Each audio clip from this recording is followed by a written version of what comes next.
investing in my life? कितने ऐसे pastor हैं जब वो देखते हैं दूसरा चर्च ग्रो कर रहा है तो बुराई करते हैं उस चर्च की, उनका चर्च कभी ग्रो नहीं कर सकता। How many pastors, when they see other churches grow, they speak evil of that church, and their church can never grow like that? क्यों? क्योंकि Why? राजा की wife, the church is the bride of Christ. जो मसीह की उसकी पत्नी है, उसकी दुल्हन है, वो मसीह की कलीसिया है जो उसकी दुल्हन है। If you speak bad about his wife, you're going to lose favor. अगर आप राजा की पत्नी की बुराई करोगे तो तरफदारी नहीं पाओगे। Think about this. अगर मुझे पता चले कोई बंदा है जो मेरी वाइफ के बारे में उल्टी सीधी बातें बोलता है तो कहता है मेरे को ना आपसे अपॉइंटमेंट चाहिए, दूंगा मैं उसे appointment. If there is someone that I get to know who speaks evil of my wife and then calls me and asks me for an appointment, will I give him an appointment? Kingdom में protocols हैं, There are protocols in the kingdom. आपको समझना पड़ेगा। You have to understand. मैं आपको एक चीज, अभी मैं दुबई में भी पास्टर्स की मैंने एक ट्रेनिंग करी, मैं पास्टर्स को यही सिखा रहा था। I trained pastors in Dubai and I was teaching them.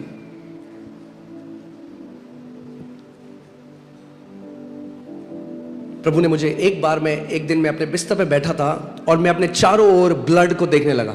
One day I was sitting on my bed and I began to see blood everywhere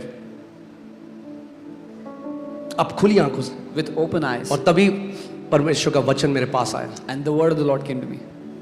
और खुदावन मुझे कुछ सिखाने लगा। और मैं आज आपको एक बात बताता हूँ। मैं आपसे पहले सवाल पूछता हूँ, ओल्ड टेस्टमेंट में अगर एक व्यक्ति था जो परफेक्ट था परमेश्वर का भवन बनाने के लिए, वो कौन था? Come on talk to me. हाँ, David, right? If there was one man who was perfect to build God's house in the Old Testament, that was David.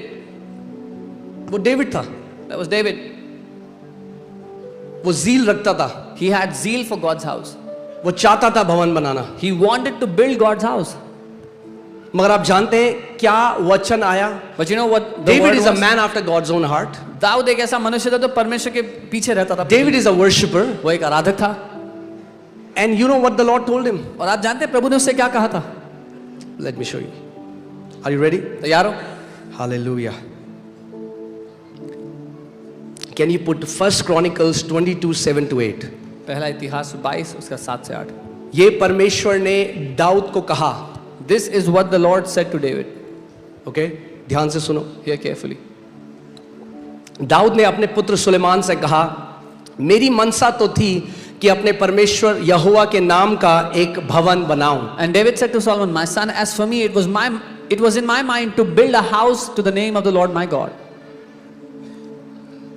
परंतु यहोवा का यह वचन मेरे पास पहुंचा कि तूने लहू बहुत बहाया और बड़े बड़े युद्ध किए हैं, सो तू मेरे नाम का भवन ना बनाने पाएगा, क्योंकि तूने भूमि पर मेरी दृष्टि में बहुत लहू बहाया है। But the word of the Lord came to me saying, you have shed much blood and have made great wars. You shall not build a house for my name, because you have shed much blood on the earth in my sight.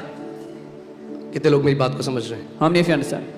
जबकि दाऊद का Dzire था, वो burning desire था, he wanted to make the house of the Lord. God said, you will not make me a house. David had a burning desire to build a house for God, and the Lord said, तू मेरा घर नहीं बनाएगा, Because you have shed much blood. क्योंकि तूने बहुत लहू बहाया मेरी नजरों में। नए नियम में हमें एक तलवार की जरूरत नहीं है किसी का लहू बहाने की। We don't need a sword in the New Testament. यीशु मसीह ने कहा, जब बिना रीजन के तुम अपने भाई की बुराई उसके पीठ के पीछे करते हो, मेरी नजर में तुमने अपने भाई बहन का मर्डर किया, उनका लहू बहाया है। Jesus said, when without a cause you speak evil of your brothers and sisters behind their back, you have shed their blood, you are their murderers.